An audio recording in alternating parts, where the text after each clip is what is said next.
Okay, Dad. So, Edmonton Panthers. Game 4 was fantastic. Game 5, not so much. Boy, that was something to come back from a 3-0 deficit. Yeah. Boy, that was really something. Yeah, but next game. Yeah, next game was nothing. Why does it seem like that? Like a team, like you saw that with the Leafs this year. That they win on the road 2-0. 2-0. They're going, and then they come home and just flat. I don't know what it is. In Game 3 with Edmonton, they're getting hammered. What was it, 6-1 or something like that? Yeah. And they started to fight in the third period. Yeah. Craig Simpson was going, how awful it was and everything.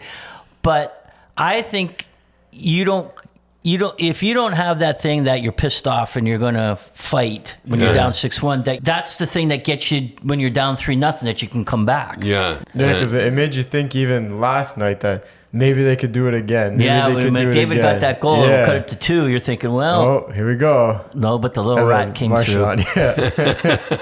Okay, Dad. So let's hope Edmonton wins on Tuesday, but let's say they don't. Who gets the Conn Smythe? Yeah, I don't know. This would be the toughest one of them all. Yeah, because I think it comes down to 3. Yeah. Bobrovsky, Bennett, because he's leading the NHL in goals in playoffs, and Marchand. You got to pick one of those guys. Yeah, I would say Marchand. Me too. Yeah, because what you don't like what I said. What about Bennett? What did you say? No, I don't like, because I feel like if you give him the Conn Smythe, it says you're okay with the way he plays, because I feel like he's a dirty player going after goalies. Right. Well, he got the goal. He he produces. Yeah. But that was funny because I remember on Hockey Night in Canada last night, they had Chris Pronger, and I think Elliot Freeman says, "What would you do with a guy like Bennett?" Pronger just looked at the camera, and I remember when they did something to their goalie in Anaheim, and Pronger and Niedermeyer. Yeah, they got the guy in the corner, and they ran his head right into the sanction. Yeah, he never got bothered again. No, that's right. They carried him off. You and I like Connor McDavid. Watched him when he was 13, and the whole thing. But boy, he's having a tough finals. Yeah, well, he got the one goal. I thought maybe they were going to make a comeback, but Marchand killed him again. He pushed it ahead. And jumped over the guy. Yeah, it was unbelievable. What an unbelievable goal. Yeah, you know what I heard, and this is from a podcast with guys in Boston. So I take it with some seriousness. That the GM for Boston, Sweeney, and the agent for Marchand were close to signing an extension, but there were like 2 lines in the sand. And Marchand says, "I want to be a Bruin for life." And he called up Sweeney and said, "Let's you and I meet, and we'll figure it out this afternoon." Yeah. And Sweeney said no, and then traded him 2 days later. He wasn't serious about signing him. Yeah, obviously. Like he might win the Conn Smythe. Where's he gonna go? Because he's a free agent. Yeah, it's true. Where's his next spot? Maybe the couple follow him. Maybe he'll go back to Boston. Maybe they did meet. They said. Maybe they said, "Well, listen, you sign him for this year. We'll sign him next year." Right. We'll come back next year. There you go. Tell us about the book.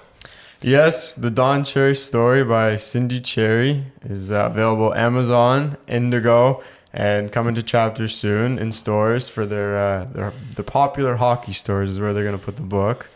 Father's Day today, so this is the book for fathers, the hockey, the life, everything. It's a great book for fathers to read, so it's definitely one to pick up for your father. But I also want to because speaking of fathers and everything, and your dad, she talks about how the stories of you, and especially with summer coming up, your summer jobs, how you went from a cushy painting job to working on the railroads, basically. I remember that. I remember sleeping in the back, and it was 12 o'clock, and Dad said, "Donald, go to work today?" And Mother said, "No." He says, "Why?" Well, they said it might rain. Because you were painting houses, right? Yeah, we were painting houses. I was falling into the trap. Taking the day off, enjoying one of the weekends. So then your dad said, "No, that's not going to happen." No, that's not going to happen. I got another job for you.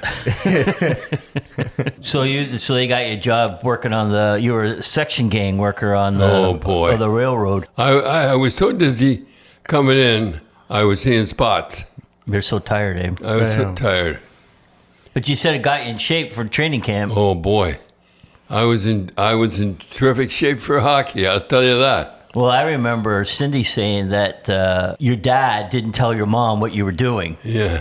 Your mom was at a light, and your uncle said, saw the guys working on the section gang, and then they said, "Well, that's what Don's doing." And your mom said, "What?" And that was it. So you were going for training. You had to leave, but you're going to training camp. Yeah, You're going to Barrie anyway.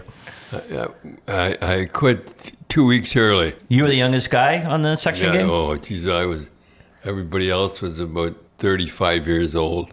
And they're just as tough as nails. Hey, Dad, we're going to wrap things up here. Keep this one a little short. So Tuesday, Dell, is there going to be a Game 7? Oh, yeah. Game 7. Here we come. I'm thinking there's going to be Game 7. Dad, what do you think?